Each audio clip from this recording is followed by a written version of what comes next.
আলামিন কোরআনুল কারীমের ভেতরে একটা সূরা নাযিল করেছেন।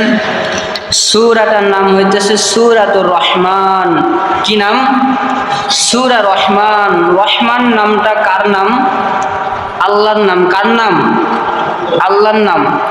রহমান শব্দের অর্থ এমন একটা অর্থ যে আল্লাহ তাআলা কোনো কাজের শুরুতে আল্লাহর এই রহমান শব্দ যদি কেউ না বলে তাহলে সেই কাজে বরকত হবে না। এখন কোথায় আমরা এই রহমান শব্দ বলি? আমরা সব কাজের শুরুতেই বিসমিল্লাহির রহমানির রহিম বলি, কি বলি না? এই বিসমিল্লাহর শুরুতেই আল্লাহ তাআলা বলেছেন রহমান, এরপরে বলেছেন রহিম। এখন বিসমিল্লাহির রহমানির রহিম এর ভিতরে আল্লাহ তাআলা রহমান বলেছেন। এই রহমান শব্দের অর্থ হইতেছে আল্লাহ তাআলা অসীম দয়ালু। অর্থাৎ দুনিয়ার বুকে আল্লাহ তাআলা রহমান শব্দের অর্থ হইতেছে দুনিয়ার বুকে আল্লাহ তাআলা হিন্দু, বৌদ্ধ, খ্রিস্টান, মুসলমান সবাইকে খাবার দেয়। আমাদের প্রশ্ন হইতে পারে যে আমরা তো আল্লাহর ইবাদত করি, নামাজ পড়ি, রোজা করি, হজ করি, যাকাত করি, আল্লাহর গুণগান গাই, তাহলে আমাদেরকে আল্লাহ রিজিক দেওয়া বাদ দিয়া হিন্দু, বৌদ্ধ, খ্রিস্টান এদেরকে কেন রিজিক দেয়? এরকম প্রশ্ন আসতে পারে না? এদেরকে কেন আল্লাহ খাবার দিতেছে? এদেরকে কেন আল্লাহ থাকার জন্য জায়গা করে দিছে? এদেরকে কেন আল্লাহ তাআলা দুনিয়াতে বাঁচিয়ে রাখছেন? আমরা তো মুসলমান, আমরা শুধু আল্লাহর ইবাদত করব আর আল্লাহ তাআলা আমাদেরকেই শুধু খাবার দিবে, তাহলে এদেরকেও কেন খাবার দিতেছে? হাদিস শরীফের ভেতরে এসেছে এদেরকে আল্লাহ তাআলা এই কারণেই লালন পালন করেন, আল্লাহ তাআলা হইতেছেন রহমান। আল্লাহ তাআলা কি? রহমান। আর এই রহমান শব্দের অর্থ হইতেছে অসীম দয়ালু।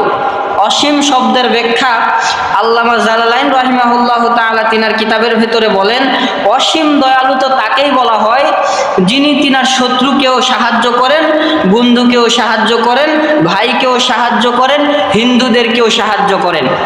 তো দুনিয়াতে আল্লাহ তাআলা হিন্দু, বৌদ্ধ, খ্রিস্টান, মুসলমান, এরপরে নাস্তিক, কাফের সবাইকে আল্লাহ তাআলা খাবার দেয়।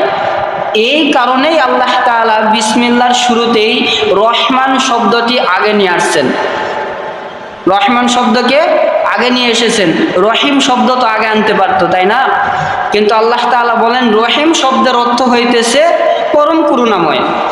অর্থাৎ রহিম শব্দের অর্থ হইতেছে এটাও দয়ালু, রহমান শব্দের অর্থ এটাও দয়ালু। এখন প্রশ্ন হইতে পারে এটাও দয়ালু ওইটাও দয়ালু, তাহলে দুইটা শব্দই বিসমিল্লাহর ভেতরে আল্লাহ কেন দিলেন? প্রশ্ন আসতে পারে না? বিসমিল্লাহর ভেতরে আল্লাহ দুইটা শব্দ কেন দিলেন? অর্থ তো একই। রহমান শব্দের অর্থ দয়ালু, রহিম শব্দের অর্থ দয়ালু। কিন্তু রহমান শব্দের অর্থ দ্বারা বুঝাইলাম যেটা, যে দুনিয়ার সবাইকে আল্লাহ রিজিক দেয়। আর রহিম শব্দের অর্থ হইতেছে এমন একটা সময় আসবে, সেই সময় শুধু আল্লাহ তাআলা মুমিনদেরকে বাঁচাইবে আর কাউকে বাঁচাবে না। আর কাউকে কি করবে না? রক্ষা করবে না, বাঁচাবে না, কারো কথাই শুনবে না আল্লাহ। এটার এই শব্দের অর্থ হইতেছে রহিম। দয়া করবেন কিন্তু সবাইকে নয়, শুধু এক জাতিকে দয়া করবেন। সেটা হইতেছে কিয়ামতের ময়দানে যখন আল্লাহ তাআলা ৭৩ দল জান্নাতে যাবে আর বাকিগুলো সব কোথায় যাবে? জাহান্নামে যাবে। যেই দলটা জান্নাতে যাবে এই দলের উপরেই আল্লাহ তাআলা রহিম অর্থাৎ দয়ালু, আর বাদবাকি যারা জাহান্নামে যাবে এদের উপরে আল্লাহ তাআলা কঠোর অর্থাৎ রহমান নয়, এদের উপরে রহিম। এদের উপরে কি? রহিম। এদেরকে আল্লাহ দয়া করবেন না। তাহলে রহমান আর রহিমের অর্থ বুঝতে পারছেন তো? পার্থক্য কোথায়? রহমান মানে সবাইকে দয়া করবে, আর রহিম মানে শুধু মুমিনদেরকে দয়া করবে আর কাউকে করবে না।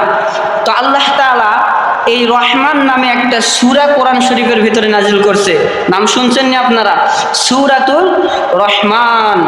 এই সূরা রহমানের ভিতরে আল্লাহ তাআলা মানুষের সম্পর্কে বলেছেন, কোরআনুল কারীমের সম্পর্কে বলেছেন। প্রত্যেকটা আয়াতের শেষে শেষে আল্লাহ তাআলা আরেকটা গুরুত্বপূর্ণ কথা বলেছেন। আল্লাহ তাআলা বলেন আর রহমান, আমি আল্লাহ তাআলা দয়ালু। আমি কেমন দয়ালু? তোমাদের সবার উপরে দয়া করনিওয়ালা। আল্লামাল কোরআন, আমি দয়া করার পরে তোমাদের হেফাজতের জন্য, তোমাদের জান্নাতের জন্য আমি কোরআনুল কারীমকে নাজিল করে তোমাদের সামনে দিয়েছি। সুবহানাল্লাহ। আল্লাহ তাআলা আমাদের বাঁচানোর জন্য কোরআনুল কারীমকে নাজিল করে আমাদের সামনে দিয়ে দিয়েছেন। এরপর আল্লাহ তাআলা বলেন আল্লামাহুল বায়ান, আল্লাহ তাআলা মানুষ সৃষ্টি করে মানুষদেরকে কথা বলার ক্ষমতা দান করেছে। আচ্ছা বলেন তো, যে কথা বলতে পারে না এর কতটা কষ্ট, কি খাইবে, কোথায় যাইবে, কি বলতে চাচ্ছে সবগুলো বলতে পারে না। মানুষ তার কথা বোঝেও না, সারাদিন শুধু কি জানি বলে, কেউ তার কথা বোঝে না, শুধু পরিবারের বাবা মা ব্যতীত আর কেউ তার কথা বুঝতে পারে না। তাহলে সে কতটা কষ্টের ভিতরে আছে। যার চোখ নাই সে বুঝতে পারতেছে আল্লাহ তাআলা আমার দুইটা চক্ষু দেয় নাই, আমি দুনিয়ার কোনো নিয়ামত দেখতে পাই না। আল্লাহ তাআলা বলেন ফাবি আইয়ি আলাই রাব্বিকুমা তুকাযযিবান। সূরা রহমানের ভিতরে আল্লাহ তাআলা এই কথাটাকে এক জায়গায় বলছেন, বলেন এক জায়গায় বলছেন?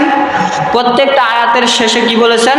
ফাবি আইয়ি আলাই রাব্বিকুমা তুকাযযিবান। আল্লাহ তাআলা বলেন তোমরা কোন কোন নিয়ামত আছে যে তোমরা সেটাকে অস্বীকার করবা?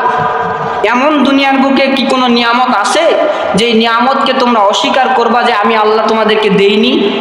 তোমাদের চলাফেরার জন্য পা দিয়েছি, হাত দিয়ে খাবার খাওয়ার জন্য হাত দিয়েছি, দেখার জন্য চোখ দিয়েছি, এবং নিঃশ্বাস নেওয়ার জন্য নাক দিয়েছি, কথা বলার জন্য জবান দিয়েছি।